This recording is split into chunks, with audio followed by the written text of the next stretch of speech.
Сидит как-то Василий Иванович, думает. Тут к нему Петька с вопросами. Василий Иванович, а что это ты все планы какие-то строишь?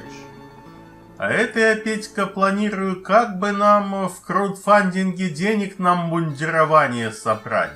Сильно обносились хлопцы. Василий Иванович, а на мотоциклетку ты собрать можешь? Мы бы с Анкой пулемет на нее поставили. Могу, Петька, могу. Василий Иванович, а на броневик собрать можешь? Мы бы с Анкой всех деникинцев. И на броневик могу. А на аэроплан мы бы с Анкой... Нет, Петька, не смогу. На аэроплан уже Фурманов собирает. Не хочу обижать боевого товарища.